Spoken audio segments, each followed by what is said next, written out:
Welcome to programming concepts இன் தமிழ்.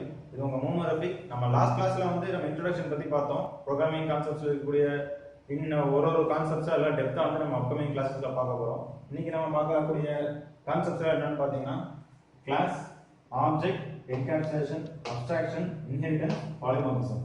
இதெல்லாம் வந்து கோர்ஸ்ல இருக்கக்கூடிய முக்கியமான மெயின் கான்செப்ட்ஸ். இந்த ஒரு கான்செப்ட்ஸையும் நம்ம வந்து இனி வந்து அப்கமிங் கிளாஸஸ்ல ஒன்னொன்னா டெப்தா பார்க்க போறோம். ஃபர்ஸ்ட் நம்ம கிளாஸ்ல எடுத்துக்கிட்டோம் அப்படின்னா நம்ம பார்க்கக்கூடிய எல்லா ஆப்ஜெக்ட் ஓரியன்டட் ப்ரோக்ராமிங்ல ஒரு ஆப்ஜெக்ட் இருக்கு அப்படின்னா அந்த ஒரு ஆப்ஜெக்ட் தான் வந்து கிளாஸ். அதோட ப்ளூ பிரிண்ட் அது எப்படி இருக்கும் போது அது உள்ள என்னென்ன ஸ்ட்ரக்சர்ஸ் இருக்கு அது எப்படி என்னென்ன வேலை செய்ய போது எல்லாமே வந்து டிஃபைன் பண்றோம். அதுதான் வந்து கிளாஸ் இருக்கும். இது வந்து ப்ளூ பிரிண்ட் இல்லைன்னா டெம்ப்ளேட்னு சொல்லலாம் அந்த கிளாஸ். இந்த கிளாஸ் உடைய ஸ்ட்ரக்சர் எல்லாம் சின்டாக்ஸ் எப்படி இருக்கும் அப்படின்னு பார்த்தீங்கன்னா as usual எப்பயும் போல access modifier class keyword followed by the class name. Example நான் இப்போ ஸ்டூடெண்ட் வைக்கிறேன்.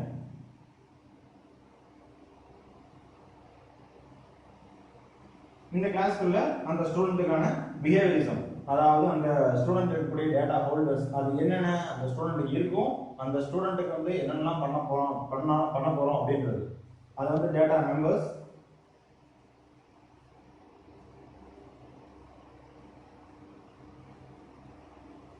மெம்பர் ஃபங்க்ஷன்ஸ்,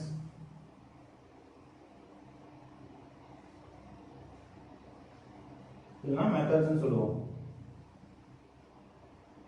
நம்பர் ஃபங்க்ஷன்ஸ் இல்லைனா மெத்தட் சொல்லுவோம். இதெல்லாம் வந்து அவங்க கிட்ட இருக்கக்கூடிய கேரக்டரிஸ்டிக்ஸ், பிஹேவியரிசம், அதாவது டேட்டா ஹோல்டர்ஸ் என்னென்னலாம் பண்ண போறோம் அதை வச்சு, அதாவது என்னென்னலாம் இருக்கு இந்த டேட்டா மெம்பர்ஸ்ல என்னெல்லாம் அதை வச்சு பண்ண முடியும், இந்த டேட்டாவை வச்சு அதாவது டேட்டா மெம்பரை வச்சு இந்த மெம்பர் ஃபங்க்ஷனால என்னெல்லாம் பண்ண முடியும் அப்படிங்கிறதா வந்து இந்த கிளாஸ். இந்த கிளாஸ்ல இருக்கிற டைப்ஸ் நம்ம எல்லாத்தையும் ஒன்னொன்னா பார்ப்போம்.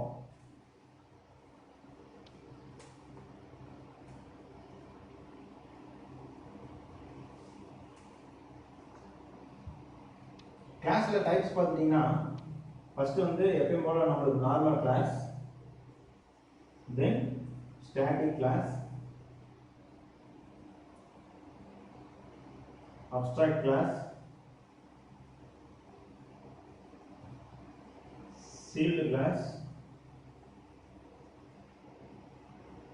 பார்ஷியல் கிளாஸ்,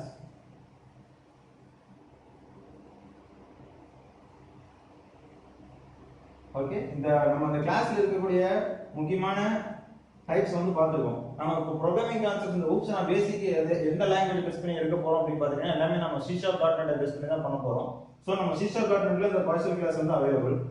நம்ம எல்லா கிளாஸும் நம்ம எல்லாத்தையுமே இப்போ டீட்டெயிலாக பார்க்க போறோம். ஃபர்ஸ்ட் இந்த கிளாஸ் வந்து நம்ம ஆஸ் யூஷுவல் நம்ம முன்னாடி பார்த்த போறோம். எக்ஸாம்பிள் எப்பயும் போல ஆக்சஸ் மாடிஃபையர் வரும், class, class name, as usual members வரும். இது நார்மல் கிளாஸ். இந்த கிளாஸை நம்மளால இன்னொரு கிளாஸுக்கு இன்ஹெரிட் பண்ண முடியும் அல்லது பண்ண முடியும். அப்புறம் வந்துட்டு இந்த கிளாஸுக்கு ஆக்சஸ் பண்றதுக்கு ஒரு ஆப்ஜெக்ட் கிரியேட் பண்ண முடியும். இந்த கிளாஸை இன்ஹெரிட் பண்றோம். இப்போ வந்து இன்னொரு கிளாஸ் இருக்கு.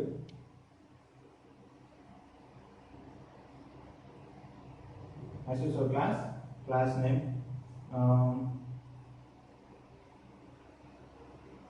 கிளாஸ் நேம் எக்ஸாம்பிள் வச்சிருக்கேன் அப்படின்னா as usual கிளாஸ் மெம்பர்ஸ் இருக்கு. இந்த ஸ்டூடெண்ட்டை நம்மளால இங்க இன்ஹெரிட் பண்ண முடியும். ஸோ இந்த கிளாஸ்ல இருக்கக்கூடிய பப்ளிக் மெத்தட்ஸ், பப்ளிக் ப்ராப்பர்ட்டிஸ் எல்லாமே இங்க இந்த கிளாஸ்ல ஆக்சஸ் பண்ண முடியும். ஓகேங்களா? இதை வந்து இங்க இன்ஹெரிட் பண்ணிட்டோம் ஒன்று. ஸோ அப்போ இந்த கிளாஸை இங்கே இன்ஹெரிட் பண்ணி ஆக்சஸ் பண்ண முடியுது. இந்த கிளாஸை தனியாக நான் ஆக்சஸ் பண்ணோம் அப்படிங்கும்போது இன்னொன்று பண்ணலாம். இந்த கிளாஸுக்கு வந்து நம்ம ஆப்ஜெக்ட் கிரியேட் பண்ணலாம். Student,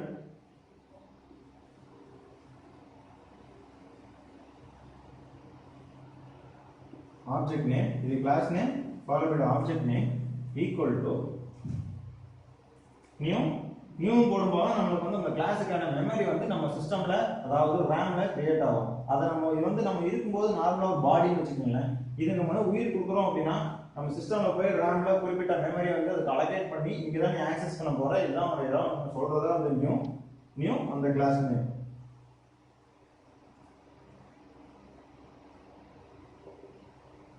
okay.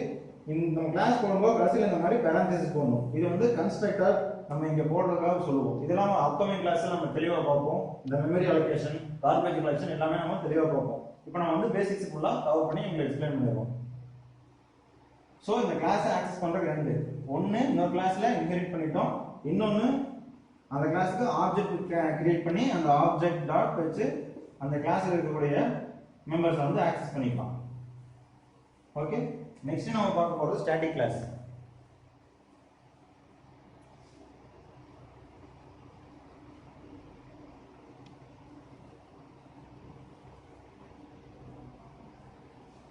ஸ்டாட்டிக் கிளாஸ் எப்படின்னு பார்த்தீங்கன்னா as usual public static check your class name class then the class name student.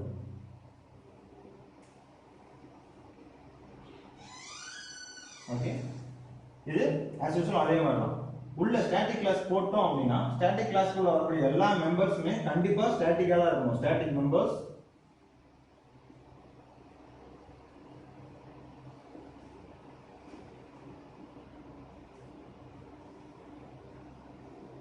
Number functions or மெத்தட்ஸ்னு சொல்லுவோம். இது ஸ்டாட்டிக் கிளாஸ்க்குள்ள வரக்கூடிய எல்லாமே கண்டிப்பா ஸ்டாட்டிக்கா தான் இருந்தாலும், ஏன் அப்படின்னா இந்த ஸ்டாட்டிக் கிளாஸை இன்ஹெரிட்டும் பண்ண முடியாது, ஆப்ஜெக்ட்டும் கிரியேட் பண்ண முடியாது. நார்மல் கிளாஸ் என்ன சொன்னோம், ஒரு கிளாஸ்ல இன்ஹெரிட் பண்ணோம், ஆப்ஜெக்ட்டும் கிரியேட் பண்ணோம். ஆனா இந்த ஸ்டாட்டிக் கிளாஸை பொறுத்த வரைக்கும் நம்மளால வேற கிளாஸ்ல இன்ஹெரிட்டும் பண்ண முடியாது, இன்னும் இந்த கிளாஸுக்கு ஆப்ஜெக்ட் கிரியேட் பண்ணவும் முடியாது. இன்ஹெரிட் பண்ண முடியாது, ஆப்ஜெக்ட் கிரியேட் பண்ண முடியாதுங்கிற போது ஏன் அப்படின்னா நம்ம ஸ்டாட்டிக் அப்படின்னு நம்ம போட்டோம் அப்படின்னா இந்த ப்ரோக்ராம் கம்பைல் ஆகி எக்ஸிகியூஷன் ஸ்டார்ட் ஆகும்போது, அதாவது ஜிட் கம்பைலர்ல லோட் ஆகும்போது இந்த கிளாஸ்க்கான ஃபுல் மெமரி எல்லாமே ரேம்ல ஆல்ரெடி அலோகேட் ஆயிடுச்சு. அதனால தான் நமக்கு வந்து இதனால ஆப்ஜெக்ட் கிரியேட் பண்ண முடியாது, கூடாதுன்றதுனால தான் முடியாதுன்ற அளவுக்கு நம்ம ஃப்ரேம் ஒர்க்ல வந்து செட் பண்ணிட்டாங்க. இந்த கிளாஸ்க்கெல்லாம் வந்து நார்மல் கிளாஸுக்கெல்லாம் வந்துட்டு நமக்கு வந்து மெமரி இல்லை, அதனால தான் நம்ம ரேம்ல புதுசாக அலோகேட் பண்றதுனால அதுக்கு நம்ம ஸ்டாட்டிக் போடல, அது ஒரு டைம் நியூ போட்டால் தான் வந்து அதுக்கு வந்து மெமரி கிடைக்கும். அதுக்கப்புறம் தான் அதை வந்து ஆக்சஸ் பண்ண முடியும். ஸ்டாட்டிக் போட்டோம் அப்படின்னா அதுக்கு ஆல்ரெடி மெமரி கிரியேட் ஆயிடுச்சு. ஒன்ஸ் இந்த மெமரி கிரியேட் ஆயிடுச்சு அப்படின்னா நம்மளா அந்த மெமரியை மாத்துறப்போ அழிக்கவோ வரைக்கும் அது இருக்கக்கூடிய மெமரி டேட்டா அப்படியே தான் இருக்கும். இந்த ஸ்டாட்டிக் கிளாஸ் இந்த கிளாஸை இன்ஹெரிட் பண்ண முடியாது, ஆப்ஜெக்ட் கிரியேட் பண்ண முடியாது. இதுக்கு இன்ஹெரிட் பண்ணலாம், ஆப்ஜெக்ட் கிரியேட் பண்ணலாம், இதுல ரெண்டுமே பாசிபிள் இல்லை. ஓகே, இந்த ஸ்டாட்டிக் கிளாஸ்ல இருக்கக்கூடிய மெம்பர்ஸ்க்கு நம்ம ஆப்ஜெக்ட் கிரியேட் பண்ணாதனால டைரக்டா இந்த ஸ்டூடெண்ட் டாட்னு வச்சீங்கனாலே இதுக்குள்ள இருக்கக்கூடிய எல்லா மெம்பர்ஸுமே வந்துடும். ஓகே, நம்ம வந்து அடுத்த அப்ஸ்ட்ராக்ட் கிளாஸ் பார்ப்போம்.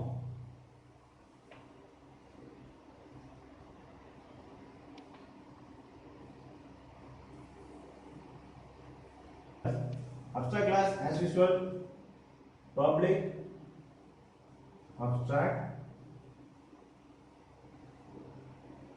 class followed with a class name. அதே மாதிரி அந்த கிளாஸுக்கான மெம்பர்ஸ். இந்த அப்ஸ்ட்ராக்ட் கிளாஸை பொறுத்த வரைக்கும் நம்மளால இன்னொரு கிளாஸ்ல இன்ஹெரிட் பண்ண முடியுமே தவிர இதுக்கு வந்து டைரக்டா நம்ம ஆப்ஜெக்ட் கிரியேட் பண்ண முடியாது. இதை நம்ம எப்படி இன்னொரு கிளாஸ்ல இன்ஹெரிட் பண்றதை பார்ப்போம். as usual நம்ம ஒரு நார்மல் கிளாஸை கிரியேட் பண்ணுவோம். எக்ஸாம்பிள்ல கிரியேட் பண்றேன். இதுல இந்த அப்ஸ்ட்ராக்ட் கிளாஸ் ஸ்டூடெண்ட் இப்போ இன்ஹெரிட் பண்ணிட்டேன். இந்த கிளாஸ்ல இப்போ இந்த மெம்பர்ஸ்லாம் வந்து ஆக்சஸ் ஆகும். இந்த கிளாஸோடைய ஸ்டூடெண்ட் அப்படிங்கிற கிளாஸோடைய மெம்பர்ஸ் எல்லாமே இந்த கிளாஸ்ல ஆக்சஸ் ஆகும். ஸோ இந்த கிளாஸை நம்ம இங்கே இன்ஹெரிட் பண்ண முடியும், இது ஒர்க் ஆகும். ஆனா இந்த கிளாஸுக்கு நம்ம வந்து ஆப்ஜெக்ட் கிரியேட் பண்ண முடியாது. Student obj equal to new student அப்படின்னு நம்மளுக்கு வந்து ஆப்ஜெக்ட் கிரியேட் பண்ண முடியாது, எக்ஸெப்ஷன் த்ரோ பண்ணிடுவோம். ஸோ நம்மளால இப்படி பண்ணவே முடியாது. இதுக்கு வந்து ஆப்ஜெக்ட் கிரியேட் பண்றது முடியாது.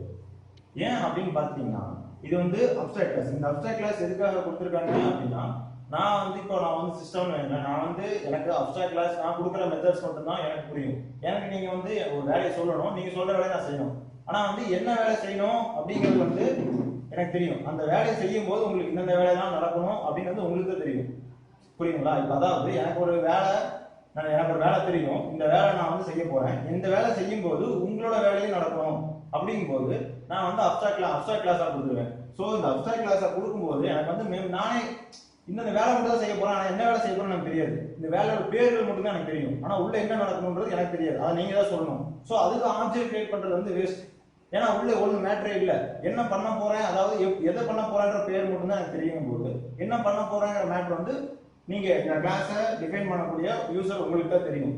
அதனாலதான் இது வந்து ஆப்ஜெக்ட் கிடையாது. இதை வந்து நீங்க உங்களோட கிளாஸை இன்ஹெரிட் பண்ணி இதுல இருக்கக்கூடிய மெத்தட்ஸ் மெம்பர்ஸையும் நீங்க இங்க ஓவர் ரைட் பண்ணி இதுக்கு நீங்க ஆப்ஜெக்ட் கிரியேட் பண்ணி அப்படின்னா இதுக்கு ஆப்ஜெக்ட் கிரியேட் ஆகும்.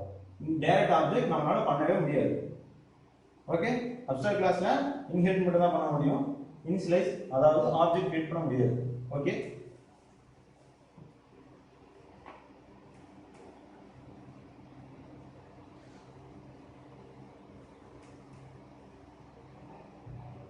நெக்ஸ்ட் வந்து நம்ம சீல்டு கிளாஸ் பார்க்கணும்.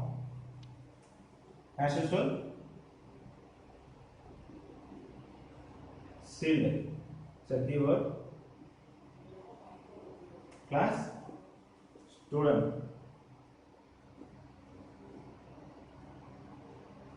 உள்ள அதுக்கான மெம்பர்ஸ். இந்த சீல்டு கிளாஸை பொறுத்த வரைக்கும் இதுக்கு நீங்க டைரக்ட் ஆப்ஜெக்ட் மட்டும் தான் கிரியேட் பண்ண முடியும். இதை நீங்க இன்னொரு கிளாஸ்ல இன்ஹெரிட் பண்ணி உங்களால லாஜிக்கை சேஞ்ச் பண்ண முடியாது. இந்த சீல்டு கிளாஸ் பொறுத்த வரைக்கும் இதை வந்து இன்ஹெரிட் பண்ண முடியாது, இனிஷியலைஸ் பண்ணலாம், அதாவது ஆப்ஜெக்ட் கிரியேட் பண்ணலாம்.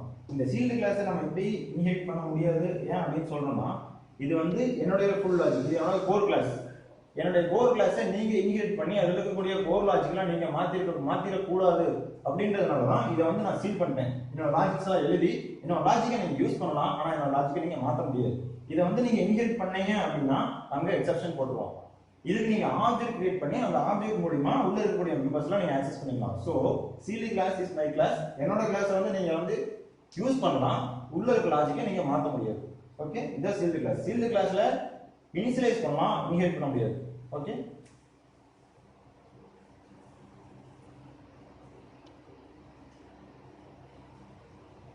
நெக்ஸ்ட் நம்ம வந்து பார்ஷியல் கிளாஸ் பார்க்கறோம். பார்ஷியல் கிளாஸ் வந்து நம்ம C#.NET ல அவைலபிள். பார்ஷியல் கிளாஸ் எப்படின்னு பார்த்தீங்கன்னா அதோட syntax as usual public partial class the keyword followed with the class name.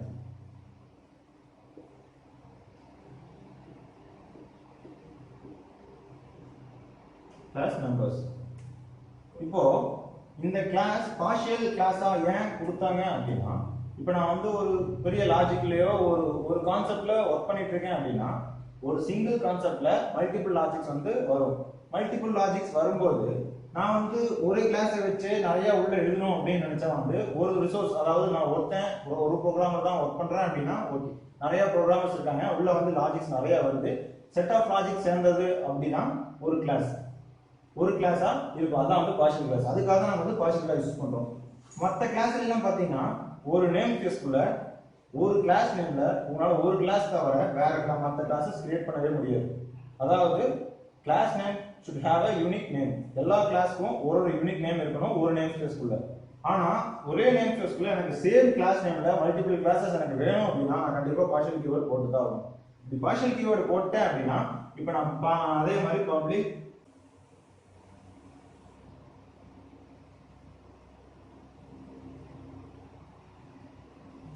same class name student.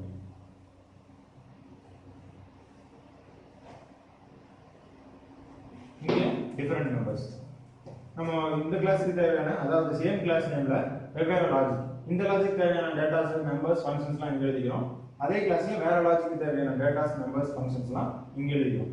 இப்போ இந்த கிளாஸ் கம்பைல் ஆகும்போது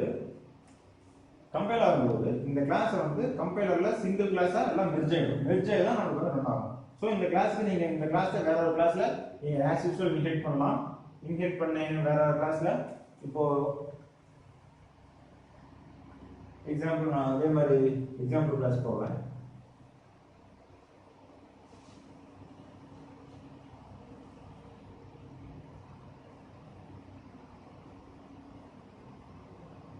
அதே மாதிரி partial inherit பண்ணிட்டு நீங்க ஒர்க் பண்ணீங்க அப்படின்னா இதுல இருக்க எல்லா மெம்பர்ஸ்மே உங்களுக்கு வந்து இதுல ஆக்சஸ் ஆகும்.